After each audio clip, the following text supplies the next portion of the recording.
Given how huge and expansive some video games can be, as massively evidenced by the recent release of Baldur's Gate 3, it's inevitable that some content ends up getting cut by the time we see the game. This said, unused content doesn't just disappear into the ether. Evidence of its existence can still be found in games' data files, as well as in the heads of the creators, and some dedicated fans take it upon themselves to uncover these forgotten secrets to show the world what could have been. It's like a glimpse into an alternate version of reality that unfortunately didn't come to pass. The following missions haven't made the cut, but that doesn't mean they aren't great. In fact, after reading about them, you'll probably wish they could be restored somehow. I'm Jess from WhatCulture, and here are 10 amazing video game missions that got cut. Number 10. Mrs. A and Mrs. B, Grand Theft Auto. One of the more fun aspects of Grand Theft Auto 5 is the stranger missions that are available to all three protagonists. Each mission features some kind of weirdo asking some kind of weird thing of your character, which usually results in plenty of hilarious shenanigans like kidnapping famous TV stars or jumping off planes in luxurious sports cars. However, the missions that appear in the game aren't all of the ideas Rockstar's developers had for random encounters with strangers. According to some unused data files in GTA 5's folders, there were at least 5 more side missions like this in the game, including a feisty feud between two unneighborly neighbors. Described only as Mrs. A and Mrs. B in the files, basically the quest would involve each of the women asking Franklin to make the other woman's life a nightmare. Franklin would have to do things like trash one woman's car, take damning photos of another, and even urinate in a pool, just to fuel this never-ending feud. The premise of agitating two squabbling housewives may not sound like the nicest thing to do, but you gotta admit, it definitely seems more interesting than towing those damn cars for Tonya. Number 9. Borealis, Half-Life 2. Borealis is a massive icebreaker ship that's mentioned in Half-Life 2 and appears as an Easter egg in Portal 2. Built by Aperture Science, it supposedly contains a secret project that's capable of turning the tide of war against the Combine once and for all. Though the player can see the ship via an intercepted transmission in Half-Life 2, it never appears in the game as an accessible location. This being said, it was originally planned to be a much more prominent part of Half-Life 2. In former Valve game designer Mark Laidlaw's first script for Half-Life 2, Borealis was actually intended to be the starting location for Freeman's journey. Freeman was supposed to board the ship and then travel through the Arctic towards City 17.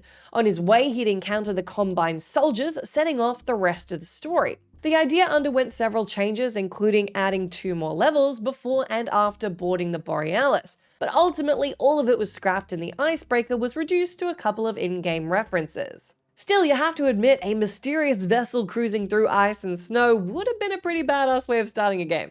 Number 8. Trevor Pendleton and Teague Martin, Dishonored. As good as Dishonored's story is, you can't help but feel its pacing is accelerating ridiculously fast in the second act. In just one scene, you get betrayed by the Loyalists and escape the flooded city, and in the next, you're already traveling to the final mission where you take down all of the traitors. It might seem rushed, but the reason everything seems to happen so quickly is that 2 particular missions didn't make the cut. One of the developers revealed in a series of tweets that the player would have originally been able to take down Trevor Pendleton and High Overseer Martin in their own dedicated levels, as opposed to interjecting in their feud in the final location of the game. Pendleton's level included a nighttime visit to the city's parliament, while Martin's had you take him down as he was delivering his speech as the new High Overseer of the Abbey. If this doesn't already sound interesting, each level was to feature a special non-lethal takedown that lets you serve some poetic justice to your old compatriots. Because let's be honest, those guys do not deserve to get off so easily.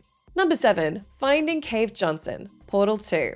The great thing about Portal 2 is that it expands on the lore of the original game. The player gets to explore the forgotten backends of the Aperture Science facility and learn of its mysterious and hilariously savage founder, Cave Johnson. The only problem is that you never get to learn what actually happened to Cave. His fate is unclear, and it's largely due to the fact that Valve cut out a chapter which was dedicated to solving that exact mystery. A collection of hidden files in the Portal 2 folders revealed that the game was actually originally intended to include an entire mission that explored Cave Johnson's fate. In the location, the player was going to encounter a special companion cube plugged into an electrical socket. The cube would turn out to be Cave Johnson, who had his consciousness transferred to a machine in order to save himself from his progressing disease. After the revelation, he'd ask you to end his miserable existence, and then you could use his cube-shaped body to escape from a pit. The scene was actually recreated by a fan about a year ago, so if you want to see what euthanizing a cube looks like, feel free to give it a go. Number 6. Post-game content. Fallout New Vegas. Due to its rushed production, Fallout New Vegas has so much cut content, you'd probably struggle to fit all of it in a book the size of a Bible. The list is incredibly long. However, the part of it that each New Vegas player probably laments the most is the cut post-game content that never got to see the light of day. That's right, originally Fallout New Vegas was supposed to let you continue to play even after finishing the main story. The player would have been able to walk around the Mojave and see just how much the desert had changed after the Battle of Hoover Dam. In addition, the post-game content included some side missions in Freeside, tying up loose ends and giving you something to do after all the major events had taken place. The fact that this was replaced with a short slideshow and a credits roll is definitely the weakest part of New Vegas. But this said, the game's dedicated fanbase has actually made attempts at trying to bring the post-game content back by creating a mod that restores the unused assets and voice lines. It just goes to show how much players really wanted that post-game stuff to happen. Number 5. Expanded Civil War, The Elder Scrolls V Skyrim. The choice between the Stormcloaks and the Imperials in Skyrim feels about as substantial as choosing which shoe to put on first. Sure, there are some minor changes to the Jarls that rule the provinces, and a few houses burned down in the process of conquering Skyrim for your favoured side, but aside from that, who you pick doesn't really matter. The Civil War questline is lackluster at best, and it's kind of a shame because apparently, originally, the Civil War's supposed to have a lot more impact. Instead of clearing random forts for your favoured side, the questline originally included its own unique mechanics, such as city defense missions, securing resources, sabotaging enemy supply lines, and even some wacky stuff like recruiting giants to fight for your cause.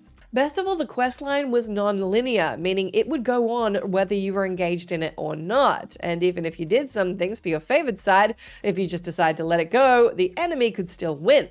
It was a much more dynamic experience from the looks of it, but like most ambitious Bethesda concepts, it was eventually dumbed down to a bunch of buggy NPCs and basic quest objectives. Number 4. Night at the Library, Vampire the Masquerade Bloodlines. Although it's considered a cult classic in the RPG genre, Vampire the Masquerade Bloodlines is ultimately a flawed masterpiece.